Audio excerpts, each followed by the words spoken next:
Alors, lorsqu'il s'agit de tourner avec le Hezbollah ou de se rendre dans une zone contrôlée par le Hezbollah, c'est très compliqué d'y aller spontanément parce que le risque, c'est d'être pris à partie par la population, la base qui adhère au Hezbollah et qui est très méfiante. C'est de prendre le risque de se faire confisquer son tournage, de risquer une altercation.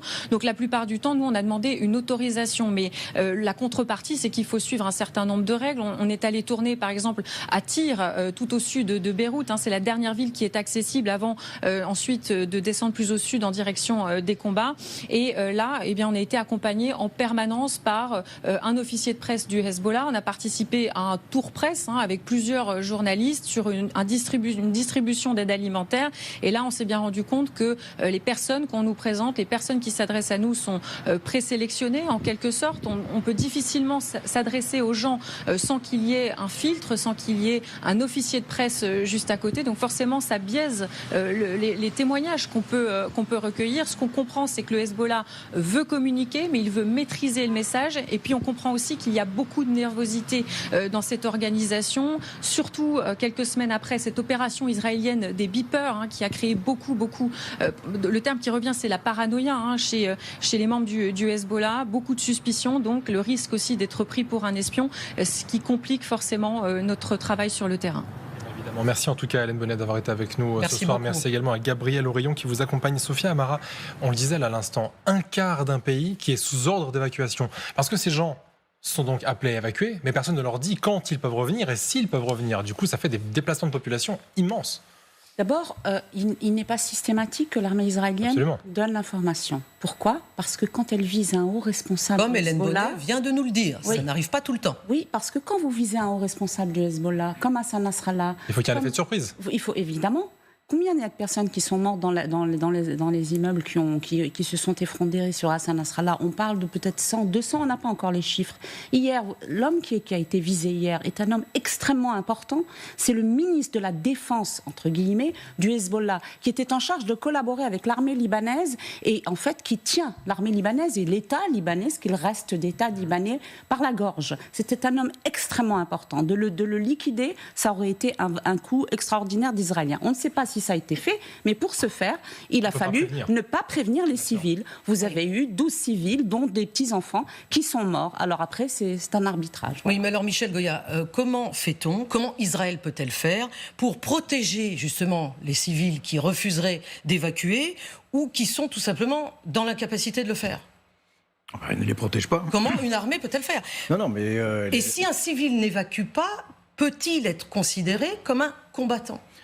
En soi, non. Mais c'est toujours pareil. Sauf si, évidemment, il fait usage des armes, s'il présente des signes distinctifs de combat ou s'il est manifestement membre d'une organisation. Il peut être civil, mais s'il est membre d'une organisation classée comme terroriste, il est considéré comme ennemi, donc éventuellement il peut être détruit, il peut être frappé. Mais là, non, concrètement, mais effectivement, comme le disait Sophia, là on est dans le cas de frappes. Les frappes aériennes, c'est soit des frappes sur des objectifs statiques, des dépôts, donc là ça ne va pas bouger, donc on peut avertir la population. Il n'y a pas c'est soit des frappes dynamiques, et dans ce cas-là, on n'avertit personne. Et d'une manière générale, on incite tous les Libanais à partir. Non mais attendez, mais qu'est-ce que ça veut dire donc tous les Libanais partir dans le nord. Mais ça veut dire que finalement, parce que j'ai couvert beaucoup de guerres et j'ai été avec les civils, donc on a vraiment l'impression que quand on est civil, on est chez soi, on est la population civile, on est les gêneurs, quoi, finalement. Oui, complètement. Mais on est les gêneurs, mais comment est-ce possible ? Enfin, on peut pas quand même partir parce que l'armée veut qu'on parte. Non, mais c'est ainsi. Vous avez toute la population libanaise du sud du Liban qui a évacué toute la région de la frontière. Et inversement, d'ailleurs, toute la population israélienne du nord d'Israël. Mais c'est la question éternelle de toute puissance qui se bat contre le terrorisme. C'est jusqu'où est-ce qu'on va aller pour éliminer un terroriste. Je rappelle que quand les États-Unis planifiaient la mort de Osama Bin Laden, ils ont eu la possibilité de faire des bombardements. Ils ont choisi de ne pas le faire. Ils ont envoyé des SEALs. Bon, Bin Laden n'était pas sous terre. C'était une opération qui avait été organisée pendant très très longtemps. Mais ils ont envoyé des commandos à grand risque pour ces commandos. Ils ont décidé de prendre ce risque. Ils ont préféré risquer les commandos que de bombarder de façon indiscriminée la population civile. C'est un choix à faire. Est-ce que s'il y a un attentat terroriste en France qui viendrait de terroristes belges, on va aller bombarder des villes belges pour se débarrasser de ces terroristes? Si vous voulez, il y a une façon de se comporter. Oui. Et il y a des choix à faire, des choix qui sont toujours compliqués et toujours douloureux. Oui, mais pardon, est-ce que ça ne crée pas justement les conditions que nous sommes en train de dénoncer ce soir, c'est-à-dire celles de déplacement massif de population? Mais est-ce que la question de savoir, c'est à quel point est-ce que c'est justifié? Ici, je ne suis pas en train de porter un jugement de valeur, mais des décisions morales doivent être prises. Et ces décisions morales vont créer le jugement que le monde portera sur le pays qui est à l'origine de ces frappes. Et aussi, bien sûr, des terroristes. Mais les terroristes comportent d'une façon un État de droit, un État qui doit se comporter d'une autre. Démocratique, eh bien, devrait avoir d'autres normes. Et le concept de dommage collatéral est celui qui doit toujours être pris en compte. Et la justice, le droit international a aussi son mot à dire là-dessus. Justement, Sophia Amara, regardez ce que dit Amnesty International. Cela soulève des questions quant à l'intention de créer des conditions d'un déplacement massif. Est-ce qu'il est possible qu'effectivement ce soit la stratégie d'Israël derrière ça, de créer du déplacement? Pour quelle fin d'ailleurs, je vous le demande. Mais... Oui, alors c'est pour ça que je m'inscris un peu en faux contre ce que disait Samantha tout à l'heure. Avant qu'il y ait que le Hezbollah devienne un parti terroriste, quand il était encore considéré comme résistant par rapport à une occupation libanaise, israélienne, Israël rasait parfois des villages entiers. Et c'est d'ailleurs un colonel israélien qui a donné un nom à cette stratégie qui s'appelle la stratégie de la Dahya, c'est la terre brûlée. Donc c'est pas nouveau. Ce qui est important, c'est que vous avez un quart de la population aujourd'hui à qui on demande de partir. D'abord, ils n'ont pas nécessairement les moyens. Le pays est ruiné et les Libanais avec. Ils n'ont pas où aller. L'essence est difficile à trouver. Voilà, l'essence est difficile. Ils n'ont pas d'Internet, ils n'ont pas de connexion. Donc les Israéliens ont beau les appeler, ils sont sur une autre planète. Mais vous savez ce que c'est que le plus grave aujourd'hui? Et depuis avant-hier, moi j'ai reçu une dizaine de vidéos. C'est qu'ils vont dans des zones non chiites, où les chrétiens et les sunnites ne veulent plus d'eux. Donc ça va poser d'autres problèmes. Et il y a des heurts extrêmement inquiétants où soit ils essayent de forcer une église, de forcer une école. Parfois, au contraire, les gens les reçoivent avec plaisir. Ça dépend des appartenances politiques. Mais parfois, ils leur disent « Dégagez. Vous avez mis la moitié du pays à feu et à sang. Vous restez là-bas, vous mourrez en martyr puisque c'est ce que vous voulez. » Des relents de guerre civile, en fait. Voilà. Et c'est exactement comme ça qu'une guerre civile peut commencer. Et le Liban, en la matière, a déjà, hélas, une expérience. Et en fait, quand Netanyahou dit que les Libanais ont aujourd'hui devant eux un choix historique de se débarrasser du Hezbollah, le choix qu'on leur donne aujourd'hui, c'est soit la guerre civile, soit de se faire bombarder. Et c'est vraiment choisir entre la peste et le choléra.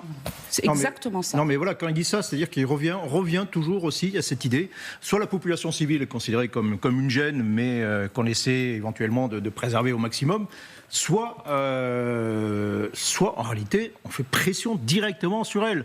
La doctrine Taïa, en gros c'est ça, on fait pression sur le Liban, sur le gouvernement libanais, sur la population, sur la société libanaise, pour qu'elle-même fasse pression sur Hezbollah. C'est ce que dit Netanyahou, qui se débarrasse du Hezbollah. Et donc pour ça, non seulement on se contente... lui-même n'arrive pas à se débarrasser du Hezbollah, donc je ne vois pas comment la population civile libanaise pourrait le faire. Mais justement, ça n'a jamais marché en 2006, ça n'a évidemment pas marché. Mais l'idée c'est ça. On ne se contente pas de frapper simplement le Hezbollah, on frappe aussi tout autour, tout son environnement, pour que cet environnement fasse pression sur Hezbollah, ce qui ne marche jamais. Et l'armée israélienne, de son côté, elle essaie quand même de justifier un peu ses frappes, et notamment via des vidéos comme celle-ci, regardez.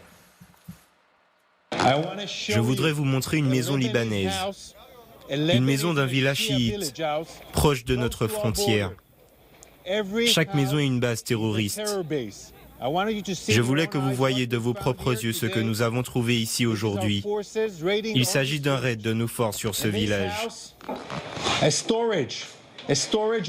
Dans cette maison, on trouve un entrepôt d'équipements pour les forces de Radwan du Hezbollah, avec des gilets, des casques, des lunettes de vision nocturne, des mines que vous pouvez voir ici. Alors, on voit bien avec cette vidéo que bien sûr c'est une vidéo de communication de Tsahal, donc le but est un but de communication. Mais la question qu'on peut se poser, c'est est-ce qu'on peut critiquer la conduite d'une guerre est-ce qu'il est possible de critiquer la conduite d'une guerre, même si elle est juste ? Écoutez, on peut, si une guerre est juste, même si elle est juste, il faut justement pour le rester, qu'elle ne vise pas de civils ou qu'elle ne fasse pas trop de morts civiles. Ce que nous montre Hagari ce soir, bien sûr c'est dans le cadre de la communication, ça veut vraiment rien dire parce qu'il n'y a pas de civils dans la maison qu'il nous montre. Par contre, ce qui est une violation de la résolution 1701 au Liban qui interdit au Hezbollah de se trouver proche de la frontière libanaise, et c'est là tout le problème, eh bien ça, c'est une violation de la part du Hezbollah. Et c'est ça qui appelle les représailles israéliennes.